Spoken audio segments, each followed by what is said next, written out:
Good afternoon. Welcome to the Citizen Sports Blitz, brought to you by Velocity Sports Performance in Peachtree City. I'm Citizen Sports Editor Mike Boyle, and with me is the Human Claw, Kevin Wandra. Good afternoon. And we're here to talk a little bit about basketball this weekend. Next week we're going to have some wrestling because the South Metro tournament is this weekend over at Union Grove, so we're going to have a lot of stats to talk about then. Should have some more swimming stuff coming in. They have a big meet this weekend.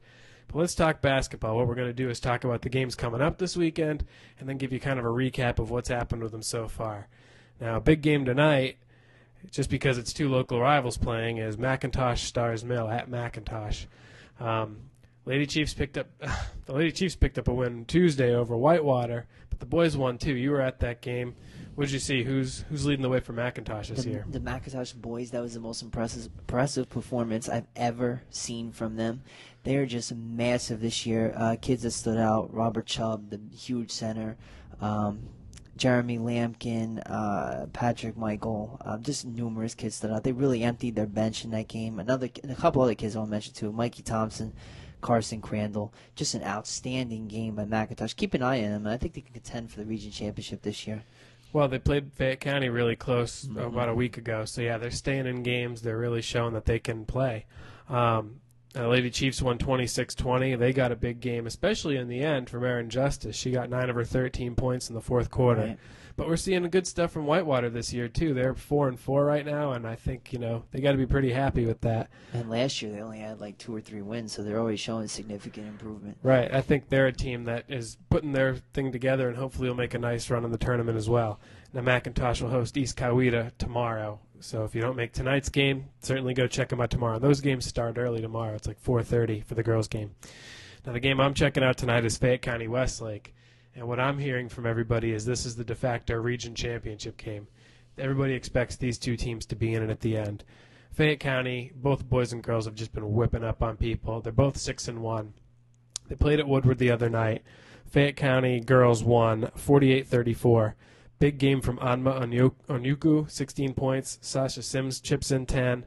But they've got Tessa Holt, Christine Walker, Chastity Welch. That is a stacked team that is looking to do some damage this year. And the boys, everybody knows the story with the boys, too. You get the football players, Brandon Boykin and Quincy Carruthers back. They're both putting in solid games. But the main story for them is Noelle Johnson, 39 points in their win over Woodward, 75-60. No, I'm sorry. Where is their score?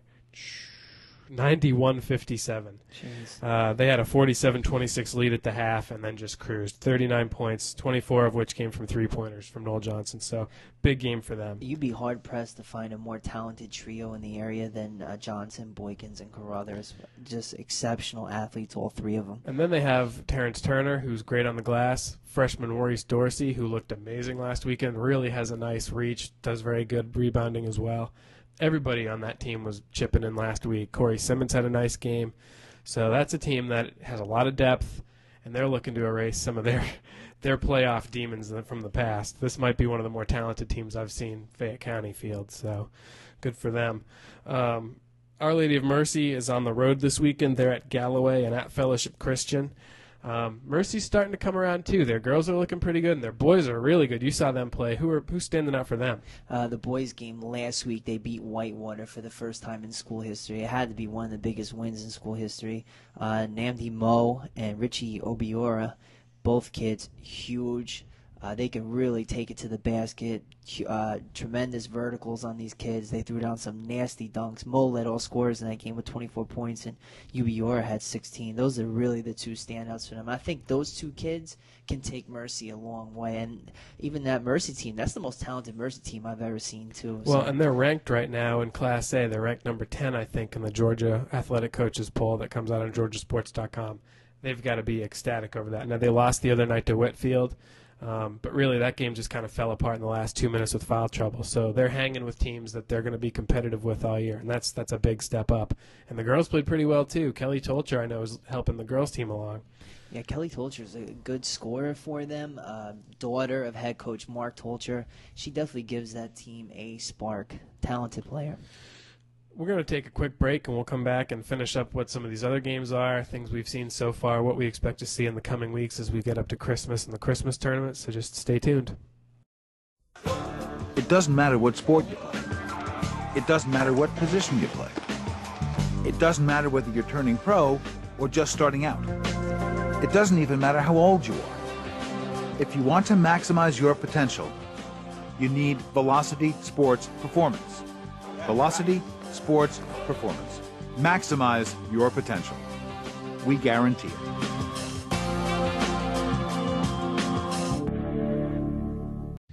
Welcome back to the Citizen Sports Blitz, brought to you by Velocity Sports Performance in Peachtree City.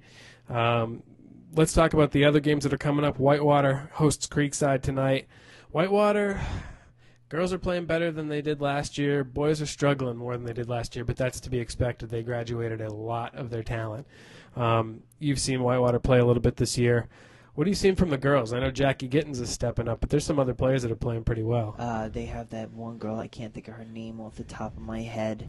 I'm sorry, Kate Lewecki, I think. Kate Lewecki, yeah, she's a good scorer. But really, that team, in my opinion, comes down to Jackie Gittins. That girl can shoot the lights out, especially from downtown three-point land. If you stop her, it definitely hurts Whitewater, but no team really thus far this year has been able to stop her. And, again, they've showed significant improvement, and kudos to head coach Kirk Hall, because I think he has that team headed in the right direction. And like we said, the boys are having a bit of a tougher time, but you know, Coach Brent Jackson knows how to get his team ready, and this may be a team that you watch grow throughout the year. They're taking their lumps now, but maybe by end of January, beginning of February, this is a team that could surprise somebody in a tournament. Well, it's difficult for a team like that losing so much from last season. They lost point guard Jay Bright, the school's all-time leading scorer, the huge big man in the middle, 6'11" kid, Steven Sargent in center. It's tough to replace those kids. I kind of feel it's a rebuilding year. Hopefully they prove me wrong.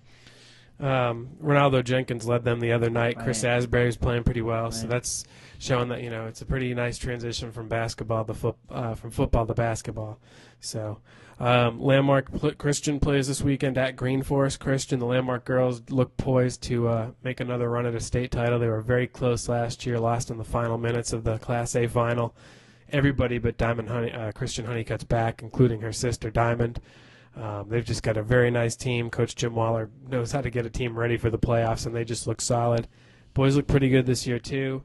You haven't seen too much of them this year, and they've been a little sporadic with their schedule, but they'll be back, and they should be a very solid team in Class A. Surprisingly, Sandy Creek is off this weekend. They'll be back in action at home on Tuesday, I think against Cartersville, so they have a nice region matchup on Tuesday. But the boys played in Phillips Arena last Saturday and lost by 2 points to North Clayton. Blake Brewer had 37 points in that game.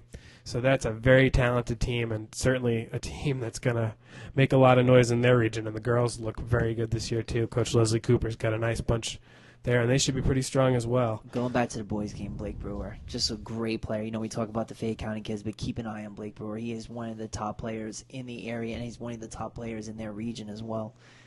Well, and other players for Sandy Creek the other night, Malcolm Jackson with 16 points and 9 rebounds, Darius Harris with 10 points. If you're getting 3 players in double digits, you're doing a pretty good job in high school ball, and you can go a long way. They're a very inexperienced team, too. I think they only have 3 players back from last season's team. But this looks like a team that I think, and I think this is the case where a lot of basketball teams is, you don't really worry about what your schedule is in December. Right. You worry about how you're playing in February. I hear that every year from the coaches. And a lot of these coaches around here get their players ready for that tournament. There's always a lot of surprises. So a lot of good games on tap. We'll be covering it. Like we said, next week we'll come back. We'll have some wrestling results from South Metro. We should have some swimming results to talk about. A lot of great swimmers in the area. And as always, just keep it locked to thecitizen.com. Keep visiting us over the weekend. We keep putting updates up there. We'll have scores from tonight up there tonight when we get home. So that's about it. We'll see you later. Have a good weekend.